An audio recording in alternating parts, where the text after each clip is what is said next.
Welcome back to another episode of the Lofty Lender Podcast. Today, I'm excited because I've got an awesome new guest, and I'm just going to hop right into this. So, few people can say they handpicked their career at just 8 years old, but that's exactly how my next guest's journey in real estate began. Every Sunday, she would carefully cut out the Waterloo Cedar Falls Courier home plan of the week and collect them in a big drawer. She spent hours studying these plans, dreaming of the day she could help people find and sell beautiful homes. Now, with over 12 years of real estate experience, Mariah is living out that childhood dream with the same passion she had from the start. She has guided clients through some of life's most significant moments, from the joy of calling a first-time homebuyer to tell them they officially own a home, to the difficult conversations that come with selling a house after a loved one has passed. Whether it's celebrating victories, offering a comforting hand, or providing unwavering support, Mariah finds deep meaning in her career. Her love for people and homes makes real estate more than just a job, it's her true calling. Please welcome Mariah Klemp. Thanks for having me, Kyle. Absolutely. So first off, we're going to do the business and beyond segment. And I'd like to just understand a little bit, how did you get into real estate and why? Well, as my intro kind of told this, or kind of set the tone for the story, I've always had a passion for real estate at such a young age. And when I was growing up, that's right when House Hunters became a real fun TV show. And so I watched House Hunters every day after chores on the farm. And I was just obsessed with these houses. And I always wanted to be in beautiful homes, and I thought, oh, what a great job that would be. And so I went to Iowa State for a hot minute. I wanted to be an attorney just for a few years, and so I went to Iowa State with a pre-law focus, and immediately knew that that was not for me. So I went to career counseling at Iowa State, and the first session they said, what are you passionate about? What do you love to do? And I thought, well, I've always loved real estate. And then they're like, well, do that. So I did. And I graduated from Iowa State, but I knew that since my sophomore year and beyond, it was real estate. And then right after I graduated from Iowa State in 2013, I got my real estate license up in Minnesota. I always wanted to live on a lake and live the good life up north. And so for a year and a half, I learned through several of the top agents in Minneapolis and Edina area. And then I missed home, though. I missed all my friends in Iowa. My friends in Des Moines were beginning to buy homes. And I was really struggling up in Minnesota, just kind of adjusting to that life. So I came back down to Des Moines and started selling to all of my friends that I made at Iowa State, my friends from back home. And then it was just really easy for me to connect with the people in town. And I've been a realtor ever since. That's awesome. You didn't want to move out to the coast? Like you said, Minnesota was your dream. I mean, you're watching those TV shows. They're like, I'm a teacher and I'm a stay-at-home mom and I make $3,000 a year and I want to buy $1 billion home. It's like, that didn't entice you to move out there? No, it was between Des Moines, Minneapolis, and Milwaukee. So I was a Midwest girl, I guess. I wanted to stay close to home, close to my family. That was important to me too. I think it is good because I was a little Miss Farm girl coming, and then I moved to Minnesota, and I was in like Minneapolis, Edina area, some of the wealthiest areas in that city. And, I had a lot to learn, and I had to get a completely new wardrobe and really learn how to become a young professional. And that was hard, I will admit. When I was 21, I still remember one of my first buyer consults because I didn't really know much about real estate when I started.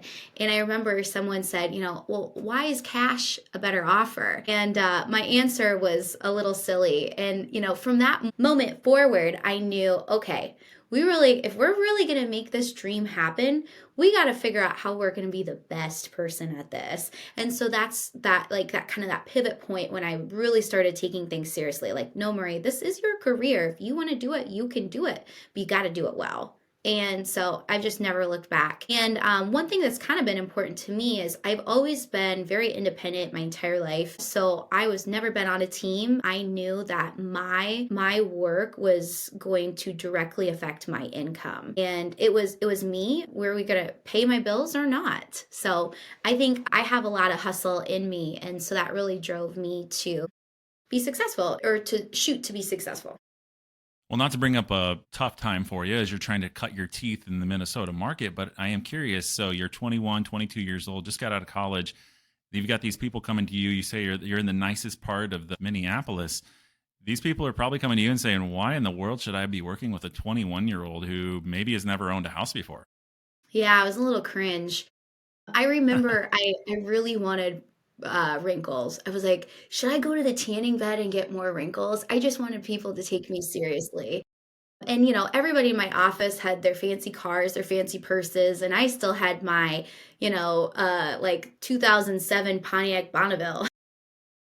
But I realized early on that confidence was really important. And so it doesn't matter what age you are. Age is truly just a number. It's, can you deliver and can you be good at your job?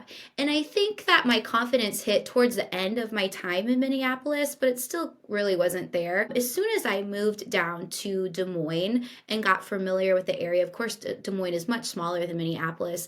I mean, my confidence just soared. And so I was in my open houses every Saturday, Sunday. I did open houses almost every single weekend for about 10 years. And that's what drove my business. And I really think that, I mean, I look back at my past clients, my referral sources, some of actually, I shouldn't say some. A lot of the business I do now is from people that I met, 6, 7, 8 years ago at an open house.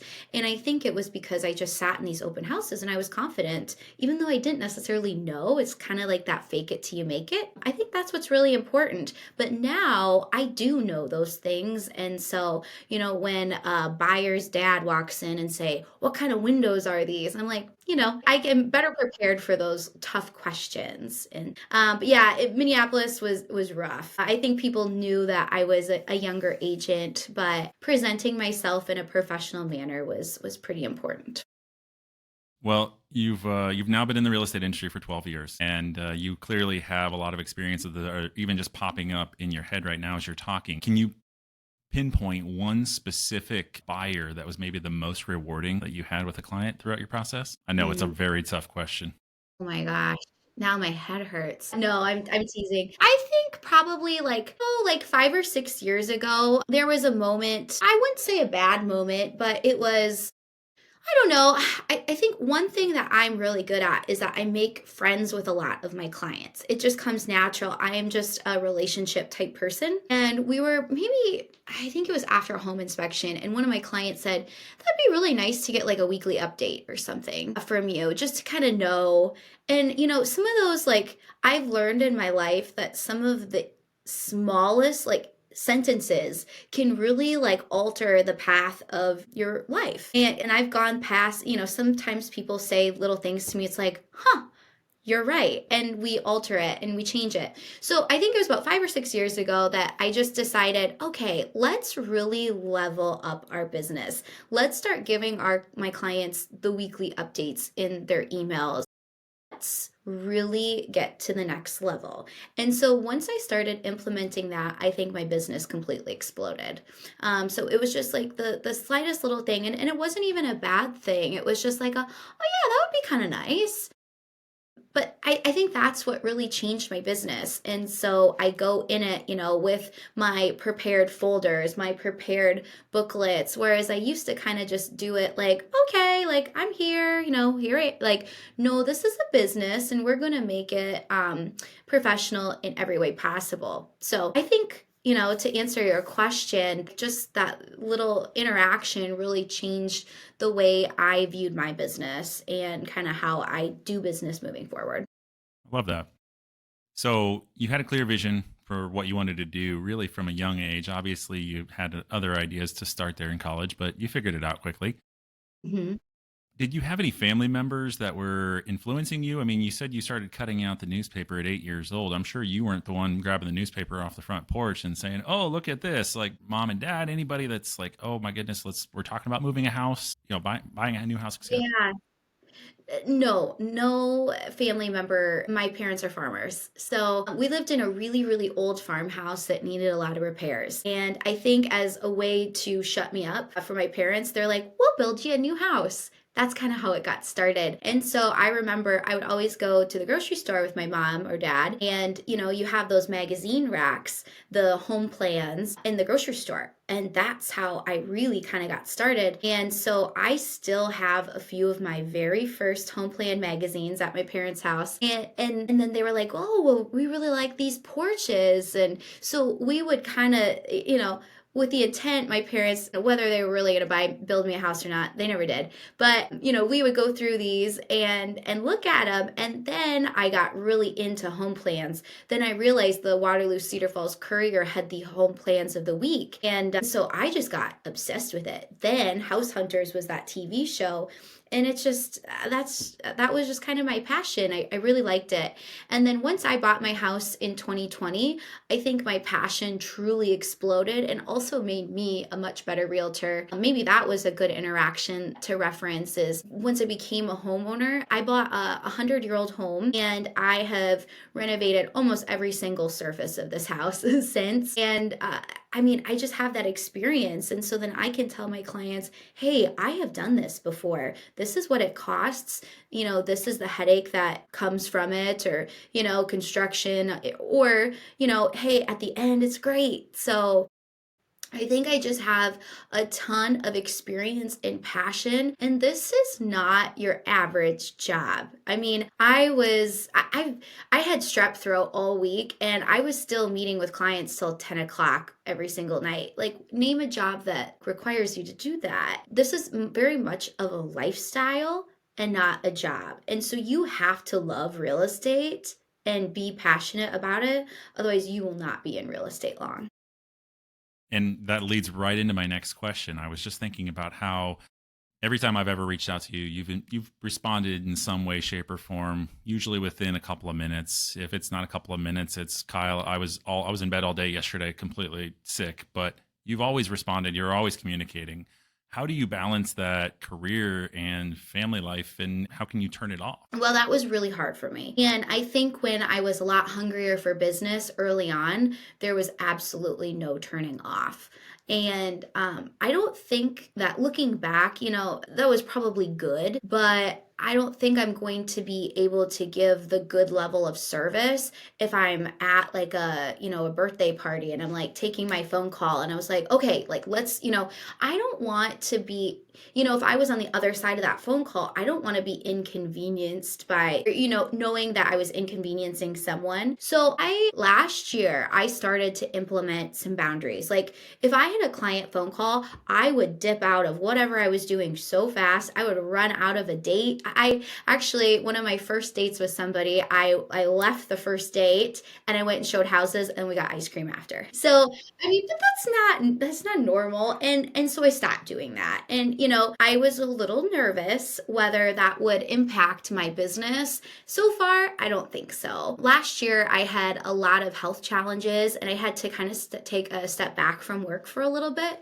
while I regained my health. And that was something that I was really scared about. Is I really had to tell my clients, hey, I am having some severe health issues right now. You will have to give a little bit of patience until I can get to this thing. And everybody was so kind about it. And, life happens. And so I think for the most part, people understand. And honestly, if I have somebody who doesn't, you're not worth my headache. Like, it just, life is way too short. And I think with last year, my whole life changed when I had some health issues going on. And it totally has changed my perspective on life. And again, like, if people don't respect you, it's just not worth your time. People pick up on good energy too. So I think, my good energy will still attract the people that I want to work with. Honestly, I'm happier than ever in my business by now implementing boundaries, which I wish I would have done sooner, but that's okay. We're good.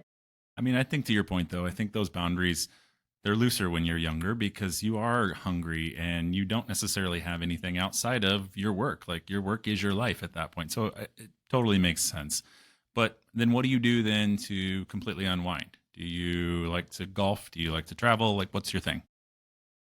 I like to work on my house. I told you real estate, it's all over the place. I'm very passionate about it. No, I do love to travel. That is my big thing. I like to hop on a good vacation. Last year, I took my very first solo trip to London on a whim. That was really fun. I love to see the world, but also like see the US and see different cultures, see different people. Do really like to work on my house though and renovating it. I got really into gardening. I live in a historic neighborhood full of mature trees, beautiful gardens. That's been something that's very relaxing to me. I love to be outside, enjoy nature, play with my little puppy, and then just do some like concerts and, really, really enjoy life. Life is so short and honestly, like sitting in bed watching Netflix, not really my thing. I like to be out, going trying new restaurants and also a lot of my clients will reach out to me like, "Hey Mariah, I have date night. Where do you think we should go?" And so I've now been kind of the person like, "Hey, like where should we do? What should we do for this? What should we do for that?" Because I like to be out and doing things all the time. But yeah, and then when I'm really trying to do nothing, just sitting at my house and just like enjoying my backyard is just great. So two questions. And number one, are you a master gardener? Have you gotten into that yet? And then two, have you figured out where you want to go, like a dream vacation?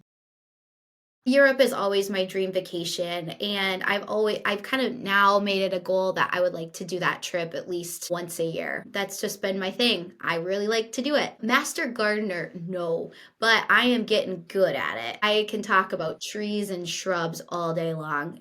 The people at Home Depot, they know me.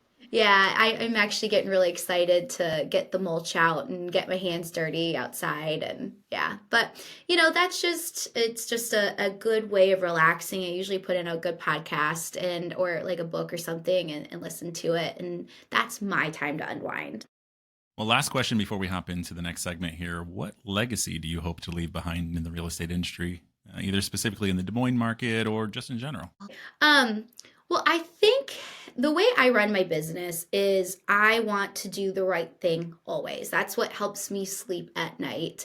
And I think by doing the right thing in real estate is really educating your clients and making sure that they are making the most informed decisions about anything that they do. And so as far as my legacy goes, it would be, someone who be known as someone who is super ethical and really cared about what their clients were doing. I don't ever want to just sell a house. I think it was funny. I was listening to or watching a TikTok late last night, and the girl was like, "This is how you sell a house to a buyer." And you tell them, "What about this? What about that?" And I'm like, that is the last thing that I do. I do not sell homes. I walk in a house and I share, "Hey, this is the neighborhood. This is how close you are. Does this work for you? Do you love it?" And I'll question my clients too, because when I'm like, "Okay, what do we think?" They're like, "It's okay, yeah." And I'm like, nope, it's not. That's not the one.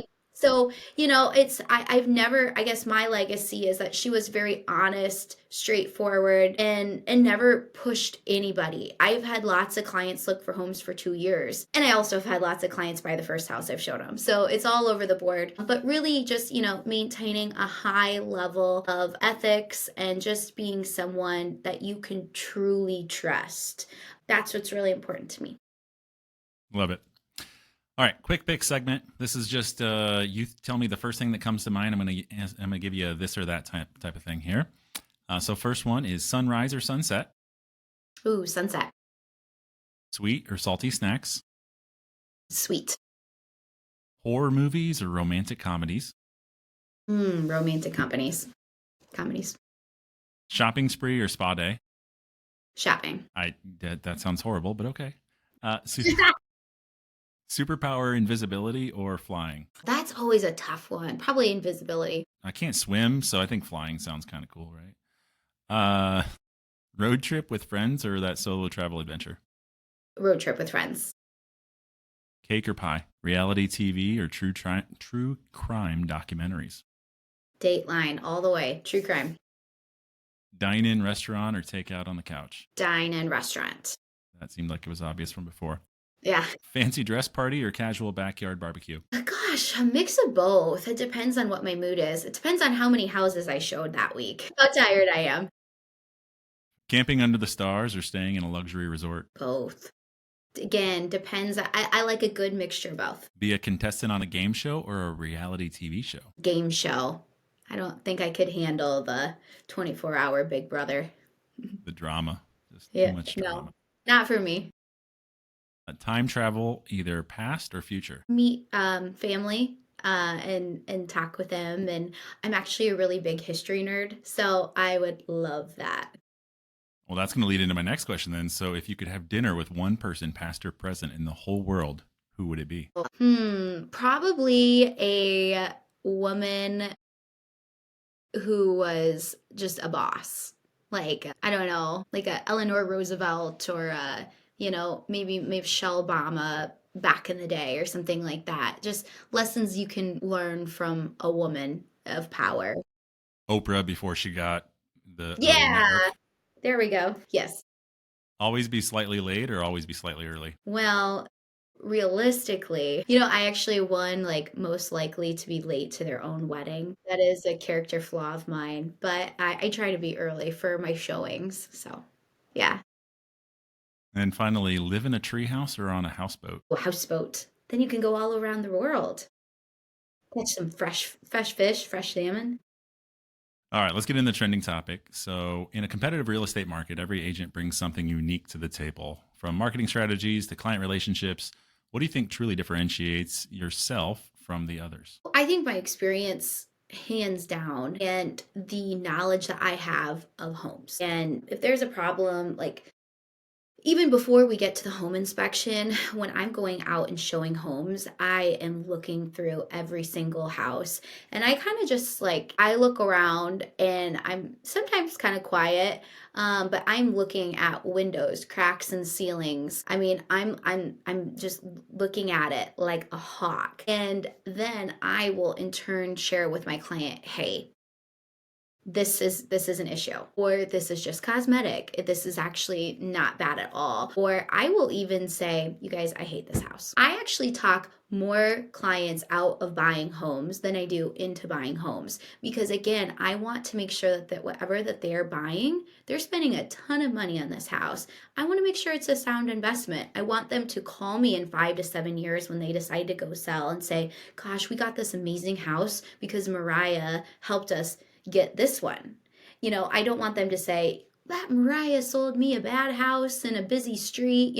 That's not at all what I want. So yeah, I think that is probably what differentiates me. I hear of some people when they have used another realtor in the past and they say, gosh, that person kind of talked us into buying this house. We weren't quite ready for this, or they kind of sold us on it because they needed a commission check. Like, that is like nails on a chalkboard to me. I hate to hear that. And I hope that no client ever feels that way when they work with me. But yeah, we're going in there and just, like I said earlier, I have redone almost every inch of my own home. And if I haven't done that, I have had clients who have done that, or I talk with investor clients.